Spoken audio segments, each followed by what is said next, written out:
come together and feel alright. As it was in the beginning. Economic inequality. We want to talk a little bit about that and what cities are doing to fight against it. Here with some thoughts, Robert Bell back with us. He's co-founder of the Intelligent Community Forum, author of Brain Gain, How Innovative Cities Create Job Growth in an Age of Disruption. Disruption is something we've been talking about a lot today here, Robert, on Bloomberg Radio. Economic inequality, information technology, is that the solution to kind of reducing that gap, that inequality? Boy, it would be great if that were the simple answer, Carol. Thank you. When I was researching this book, Brain Gain, I came across something that really surprised me, which is we think of inequality as being the problem of those people, the very, very poor or the insanely rich. And what I discovered is it's actually a problem for all of us. And information technology.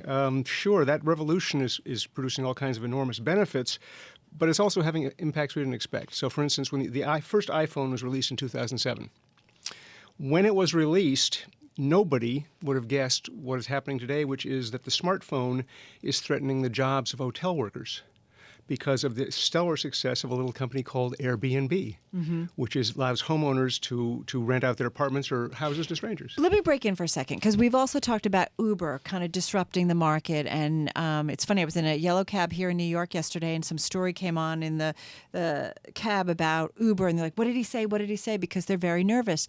But I've also seen research said that it doesn't necessarily take away. It just means more people are using car services, that it's made the market bigger. Might not Airbnb make it possible when there's a big sporting event or something and the hotels all run out of room, that now you have even more rooms available people to enjoy, whether it's the Olympics or some event, or get to visit a city, maybe in a cheaper location. You know what I mean? Doesn't it just kind of maybe potentially expand the market? The benefits are enormous, but what we're talking about is the jobs of the people who are currently working in the industry as it is. And if you're a hotel worker, moderate to low-skilled worker, and you lose your job, boy, all those wonderful things out of Airbnb are not necessarily doing you much good. So the word disruption is an important word. It doesn't mean that we're losing. It means that everything's changing. Yeah, but isn't that what happens? Technological progress and so forth. Isn't there, a one-time shift, and then, jobs are supposed to spring New up in jobs other are created, industries? yeah. Well, that's the concern, but I'll give you an example. The biggest and most valuable company in America in 1964 was AT&T. It was worth about $267 billion. It employed 759,000 people. What's today's biggest telecom giant? Google. It's worth more. It's worth about $370 billion.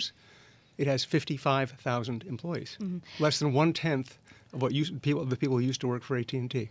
Okay, so I get the feeling you're saying that technological progress is increasing inequality. There are some cities fighting back. Give us some examples. Well, you're in one. New York City is doing a great job of working on one of the biggest problems of inequality, particularly inequality, which is making people poorer. When people grow up poor, the odds are that they're going to start school at age 6 far behind people who are not, because they haven't heard as many words spoken to them. They haven't been read to. They haven't had the kind of nurturing environment that I'm able to provide. Why is technological progress to blame for that?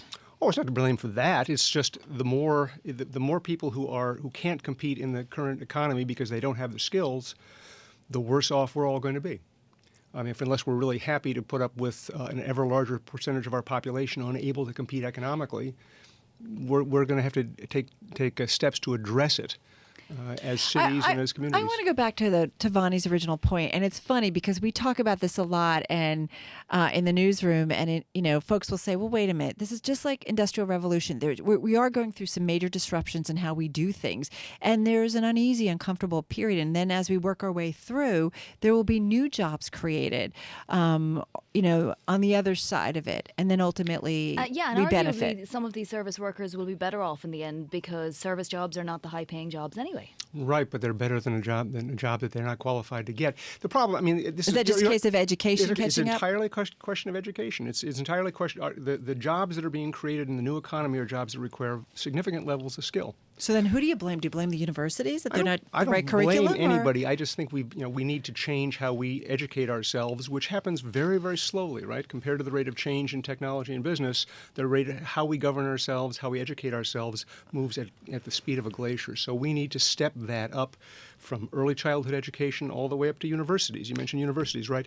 There's a lot of news coverage lately about the number of first-time people who are the first ones in their family to attend college, and they just can't finish because they don't have a support system. They don't understand how to do college because they don't know anybody who's ever done it. Give us some examples of other cities that are helping. I mean, we obviously know there are so many coding initiatives and coding education initiatives in New York. So where else, can we Well, New York's other big thing is under Mayor de Blasio. You've got this big emphasis on very, very early childhood education intervention, absolutely critical.